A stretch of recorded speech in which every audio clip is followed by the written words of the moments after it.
Bonjour à tous. Alors un exercice ici très intéressant sur une fonction exponentielle où il va falloir calculer la dérivée d'une fonction exponentielle appliquée à la physique. Alors pour réaliser des circuits, si vous voulez, électroniques dans un cristal de silicium, vous voyez ici c'est un cristal de silicium. Le cristal de silicium, il faut savoir que c'est un isolant à l'état pur. Donc ce qu'on va faire, c'est qu'on va déposer à sa surface des impuretés. Alors les impuretés, ça peut être des atomes de bore, du phosphore. Les impuretés vont s'enfoncer progressivement dans le cristal de silicium. C'est ce qu'on appelle le phénomène de diffusion. Le bore et le phosphore vont rentrer dans le cristal, ils vont diffuser. Et si on s'intéresse à une certaine, ici, vous voyez, profondeur D, donc on fixe une profondeur D dans l'exercice, il faut ici, donc on va mettre en évidence ici une fonction n de t, c'est-à-dire c'est le nombre d'impuretés qui sera présente à la profondeur D et qui va dépendre du temps. À cette profondeur, on n'aura jamais le même nombre d'impuretés, puisque le nombre d'impuretés va évoluer. C'est ce que j'ai mis ici. N de t, c'est le nombre d'impuretés présentes à la profondeur D. Et il faut montrer que cette fonction mathématique qui dépend du paramètre temps va être maximale pour une certaine valeur du temps. On calculera ensuite ce nombre. Donc vous voyez, c'est quand même intéressant, un cristal de silicium, des impuretés qui diffusent dans la matière, et on retrouve à une certaine profondeur D une évolution temporelle du nombre d'impuretés. Donc, pour montrer que n de t est maximal, on va calculer la fonction dérivée. Donc, on va écrire ici, simplement, n de t, la fonction n de t est maximale si n' de t est égal à 0. Ça, il faut le savoir. Donc, ici, je vais calculer la dérivée. Alors quand j'observe la structure de ma fonction n, c'est du style u fois v. Donc ici, ça c'est u de t, et ça c'est une fonction v de t. Alors on va y aller doucement parce que les calculs ne sont pas évidents. On va y aller vraiment tranquillou. Donc petit u, c'est 1 sur racine de t. Pendant que petit v de t, c'est exponentielle de moins de d carré sur t. Alors, il faut que je dérive ici u de t. La dérivée de 1 sur racine de t. Alors, c'est déjà pas évident. Donc, regardez comment on va faire. Je vais effacer ça. 1 sur racine de t. Je sais que c'est égal à 1 sur t puissance n demi. On est d'accord, une racine carrée, ça équivaut à une puissance n demi. Donc, l'inverse de t à la puissance n demi, ça fait t à la puissance moins 1 demi. D'accord? Comme quand vous dites l'inverse de exponentielle de 7, vous écrivez bien exponentielle de moins 7. C'est la même chose. Donc, si je dérive t puissance moins 1 demi, que vais-je obtenir quand on dérive ça? Alors, je vais l'écrire ici. La dérivée de t puissance moins 1 demi, alors ça fait moins 1 demi. Ensuite, on écrit t, et on écrit moins 1 demi, moins 1. D'accord? C'est un peu comme quand vous dérivez, je ne sais pas moi, t puissance 5, vous écrivez bien 5, t, et vous mettez bien 5 moins 1, c'est-à-dire 5t4. D'accord? Ben là, c'est exactement pareil. Donc, ça me donne moins 1 demi, t, et moins 1 demi moins 1, ça me donne moins 3 demi. Je vais pouvoir mettre ici u' de t est égal à moins 1 demi, t puissance moins 3 demi. Donc le 1 sur racine de t, je vais le mettre comme ça en puissance. T puissance moins 1,5. Voilà, pas évident, hein. Alors maintenant, je m'intéresse ici à V. Donc, on a une structure pour V exponentielle de U. Alors je sais que quand on a exponentielle de grand U et qu'on le dérive, ça me donne grand U' exponentielle de U. Donc, exponentielle de moins 2D carré sur T, d'accord, sur T, ça va me donner quoi quand je dérive ça? Alors ça va me donner bien sûr la dérivée, ça va me donner la dérivée de ça, donc je vais l'écrire comme ça, moins 2D carré sur T que je vais dériver, tout en recopiant exponentielle de U, exponentielle de moins 2D carré sur T. Alors ici, D c'est une constante dans l'exercice, hein, donc ceci c'est une constante.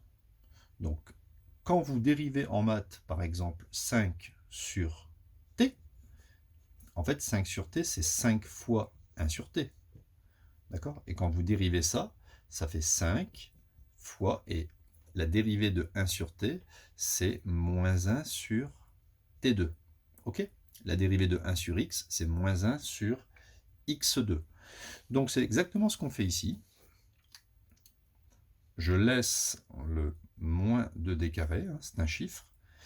Et là, vous voyez apparaître multiplié par 1 sur T. D'accord? Donc la dérivée de 1 sur T, c'est moins 1 sur T carré. Je recopie, exponentielle de moins 2D carré sur T. Je simplifie un petit peu l'écriture ici. Moins par moins, ça fait plus. Donc ça fait 2D carré sur T carré. Exponentielle de moins 2D carré sur T. Je vais pouvoir l'indiquer tout en haut. Donc V' de T, hein, la dérivée de expo de cette fonction, ça fait 2D carré sur T carré, exponentielle de moins de D carré sur T. Et pas facile, facile. Donc ensuite, on continue. Ma fonction était un produit, hein, c'était un produit. Donc, n' de T, c'est U'V plus UV'. U'V plus UV'. Alors, je vais obtenir, on va y aller tranquillement, égal. U', ça fait moins 1,5 de T puissance moins 3,5 multiplié par exponentielle de moins de D carré sur T, plus ça fois ça, donc T puissance moins 1,5 multiplié par 2D carré sur T puissance 2, exponentielle de moins de D carré sur T. Vous voyez qu'il y a déjà une belle factorisation à faire, hein. Souvent dans les expos, hein, il y a des factorisations. Voilà. Ça me donne exponentielle de moins 2D carré sur T, facteur de moins 1,5 de T puissance moins 3,5, plus 2D carré, et ici regardez, on peut faire comme en troisième, hein, la division. Donc T puissance moins 1,5 divisé par T carré, ça fait T puissance moins 1,5 moins 2. D'accord, hein, moins 1,5 moins 2. Donc, on ne va pas refaire une ligne en entier. Moins 1,5 moins 2, si je mets au même dénominateur, moins 1,5 moins 2, ça me fait moins 5,5. Ici, je vais mettre moins 5,5. Alors, on continue l'étude. Il faut encore pouvoir factoriser. Donc, je vais laisser ce terme tout seul, exponentielle de moins 2d carré sur t. Et là, il y a t puissance moins 3 demi et il y a t puissance moins 5 demi. Donc, comment va-t-on pouvoir factoriser? Alors, avant de factoriser, il faut essayer de mettre en évidence quelque chose. Donc ici, on écrit moins 1 demi de t puissance moins 3 demi plus 2d carré. Qu'est-ce que c'est que t puissance moins 5 demi? En utilisant peut-être t puissance moins 3 demi.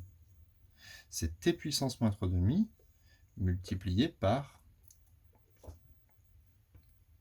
Comment faire pour retrouver moins 5 demi ici? Je vous laisse un petit peu réfléchir. T puissance moins 3 demi fois quelque chose pour retrouver t puissance moins 5 demi. Alors, quand on a du mal à faire ce genre de choses, regardez comment je vais faire. T puissance moins 3 demi multiplié par t puissance. Alors, comme je ne sais pas ce qu'il faut mettre ici, je vais mettre alpha. D'accord? Doit être égal à t puissance moins 5 demi. Donc ici, ça fait moins 3 demi plus alpha. D'accord? Ça fait t puissance moins 3 demi plus alpha est égal à t puissance moins 5 demi. Voilà. Et donc, on doit avoir moins 3 demi plus alpha doit être égal à moins 5 demi. Vous faites passer le moins 3 demi de l'autre côté. Ça fait moins 5 demi plus 3 demi.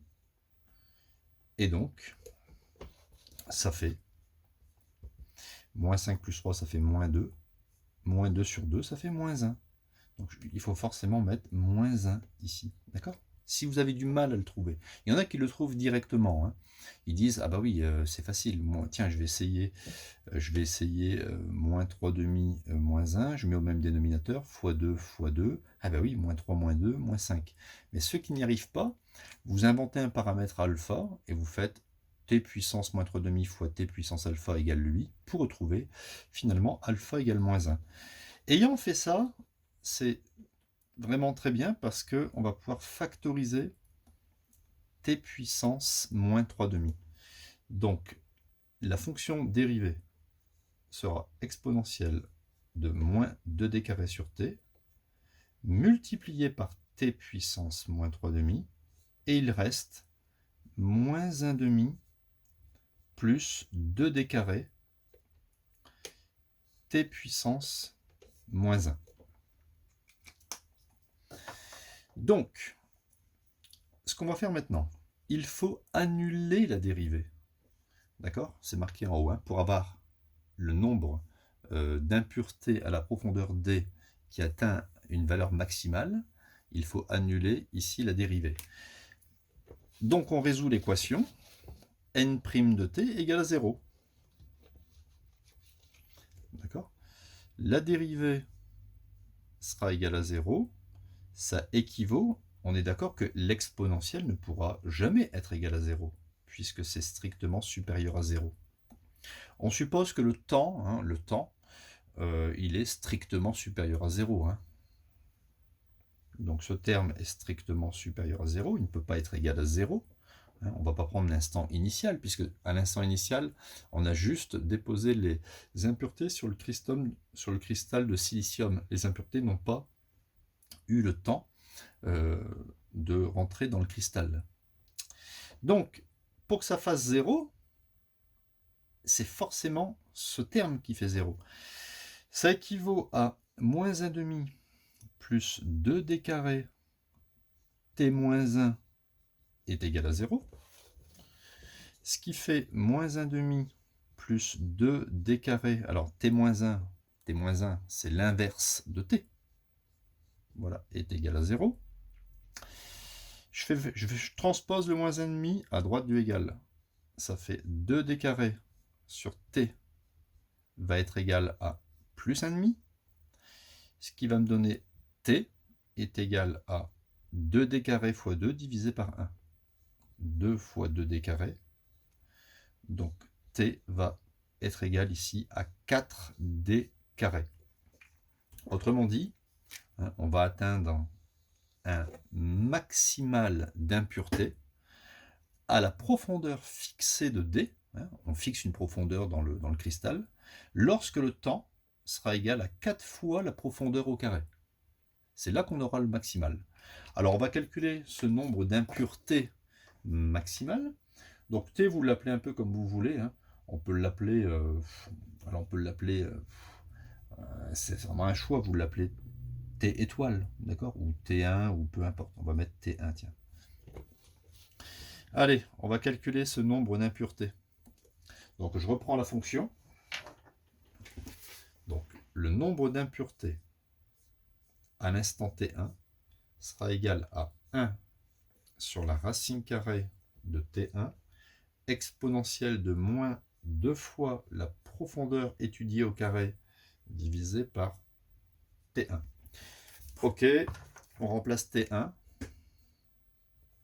Donc ça fait 1 sur racine T1, c'est 4D carré. Sur 4D carré, exponentielle de moins 2D carré sur 4D carré.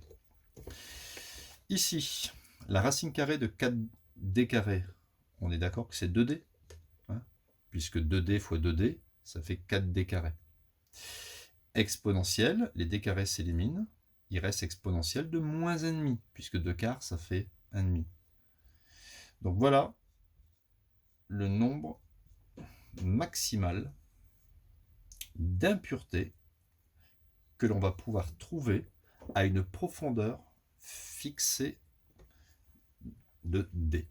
Donc vous voyez, c'est un exercice qui est quand même très sophistiqué, hein. Il faut dériver des inverses de racine carrée en se remettant en fait en puissance négative, faire un U fois V avec une exponentielle composée, hein, c'était pas juste exponentielle de T, hein, c'était exponentielle de moins de D carré sur T, faire U fois V, et il y avait de la factorisation, beaucoup de choses dans cet exercice. Donc si vous avez des commentaires, n'hésitez pas, et vous pouvez vous abonner à la chaîne, hein, il y aura beaucoup d'autres vidéos cette année, hein, plus de 1000 cette année encore. Donc voilà, n'hésitez pas, si vous avez des questions, des commentaires, si vous avez apprécié, hein, vous pouvez mettre un j'aime, hein, c'est vachement important pour la chaîne en fait, hein, pour YouTube. Allez, à bientôt!